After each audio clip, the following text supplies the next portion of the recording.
Namo tassa bhagavato arahato sama sambuddhassa. Sotihontu, salam cinta kasih sahabat Dhamma semua. Ada suatu kisah yang sangat menarik ya dari seorang umat awam di zaman Buddha dulu, yaitu dari Ratu Samawati. Ratu Samawati adalah istri daripada Raja Udena. Ratu Samawati juga memiliki 500 pelayan. Pelayan kepercayaannya bernama Kujutara. Kujutara ini pekerjaannya adalah membeli bunga setiap hari untuk Samawati, ya, untuk Ratu Samawati. Nah, Kujutara ini langganan bunganya adalah kepada seorang pedagang bunga bernama Sumana. Suatu hari Kujutara ingin membeli bunga dari Sumana, tapi Sumana sedang mengundang para bhikkhu sangga untuk menerima dana makanan.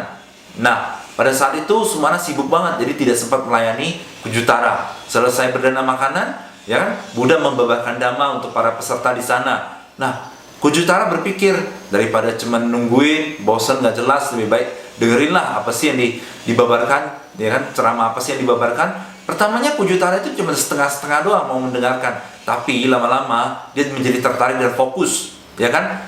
Jadi Buddha memiliki suatu kemampuan. Buddha dapat melihat tendensi laten yang terpendam dalam diri semua makhluk, ya kan.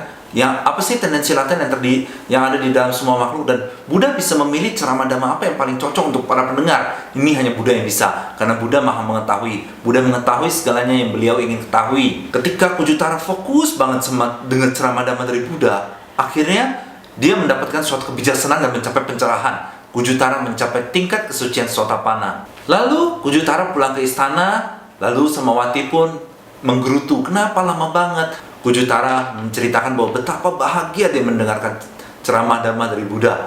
Lalu Ratu Samawati ini menjadi tertarik dan mengatakan kepada Kujutara, oke, nanti sore coba diulang apa sih yang dhamma yang dibabarkan oleh Sang Buddha, ya kan? Jadi Samawati dan 500 pelayannya ini mendengarkan Kujutara membabarkan dhamma yang sama persis seperti yang Buddha babarkan pada Kujutara tadi. Di akhir ceramah, Samawati dan 500 pelayanan ini mencapai tingkat kesucian Sotapanna. Sangat beruntung, sangat bagus. Karena ketika seseorang telah mencapai tingkat kesucian Sotapanna, maka dia tidak akan pernah terlahir lagi di 4 alam penderitaan, seperti alam hantu, alam raksasa, alam binatang, dan alam neraka.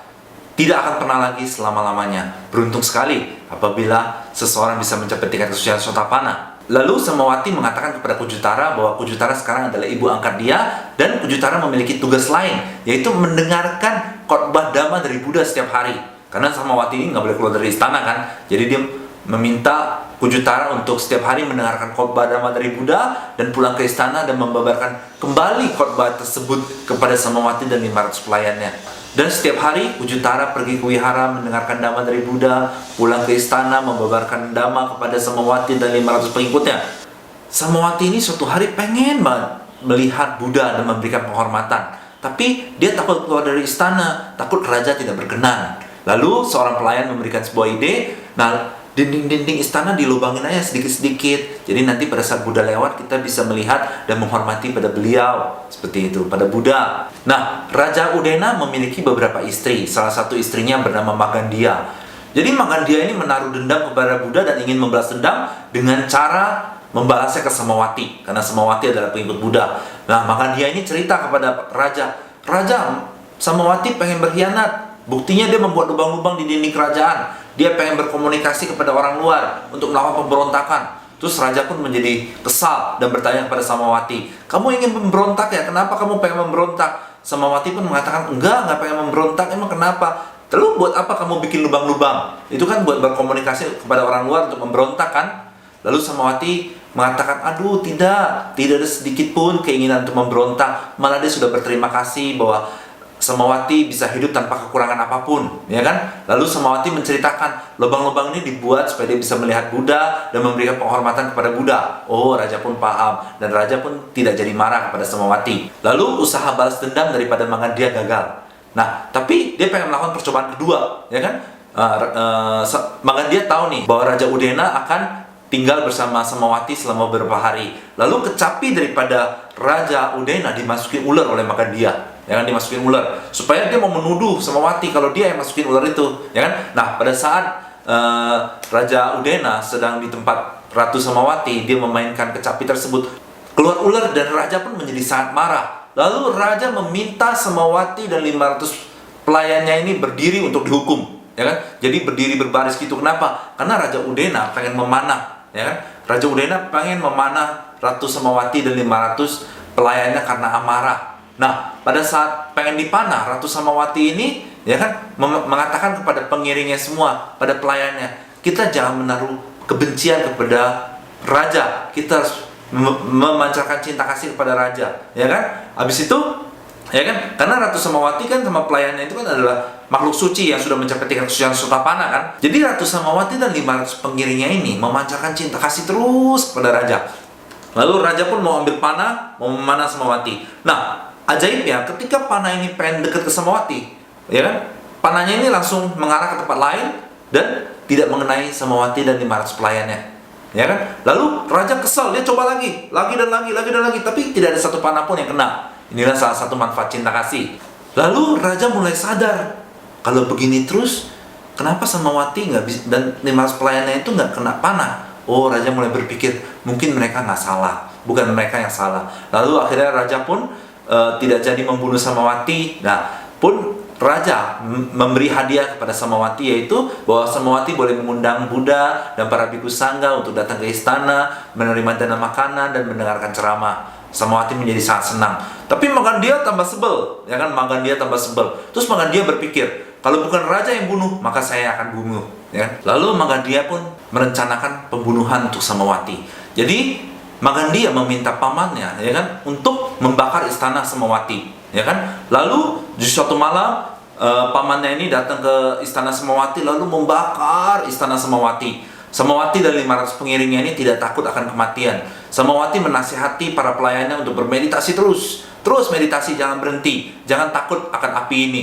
Mereka bermeditasi, sebagian dari mereka mencapai tingkat kesucian Sakadagami atau tingkat kesucian kedua. Sebagian dari mereka mencapai tingkat kesucian Anagami, tingkat kesucian ketiga. Otomatis, sekalipun mereka terbakar api dan meninggal, mereka pasti tentu terlahir di alam bahagia. Apalagi mereka telah mencapai tingkat kesucian, mereka tidak mungkin lagi terlahir di alam penderitaan. Lalu setelah Samawati meninggal, raja menjadi sangat sedih. Lalu raja pun ingin menyelidiki siapa pembunuh Samawati yang sebenarnya. Sebenarnya raja udah tahu bahwa yang melakukannya Magandia, tapi karena tanpa bukti, raja tidak ingin mengambil tindakan terburu-buru.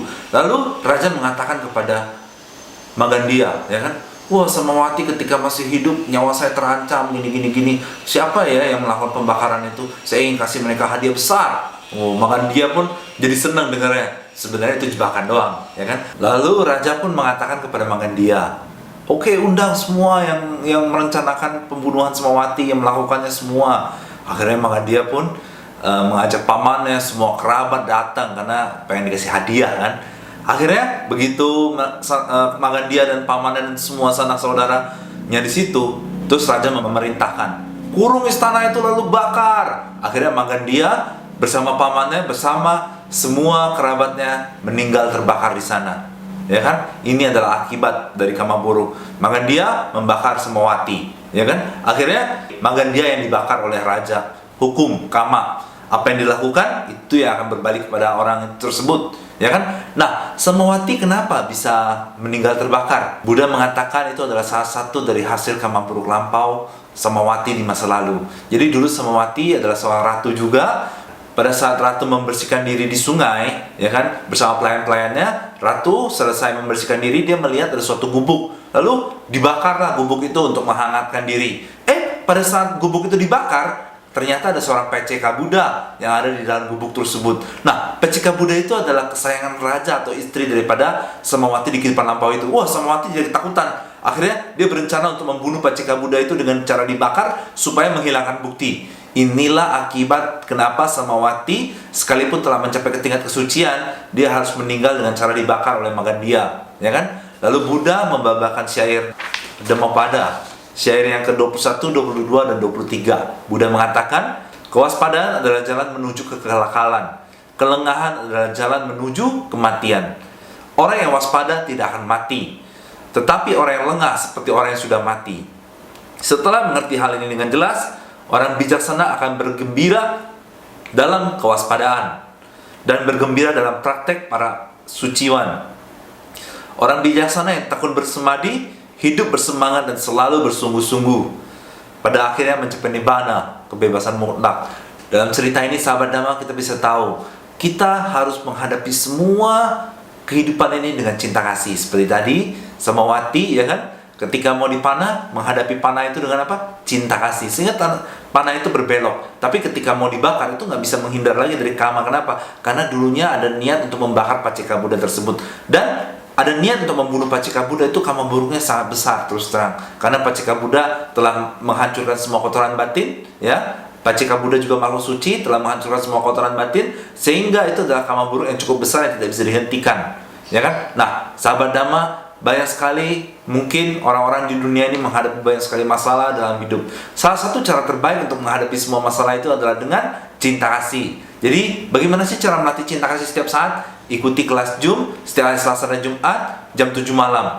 Kelas ini free tanpa biaya. Ikut aja, daftar di sini di WhatsApp 0888 188 088. Hubungi aja adminnya, daftar, nanti tinggal ikut. Adminnya akan arahkan bagaimana mengikutinya. Semoga kita terus berkembang dalam cinta kasih, kita terus berkembang dalam Dhamma. Sabe sata bawantu sukitata sadu sadu sadu.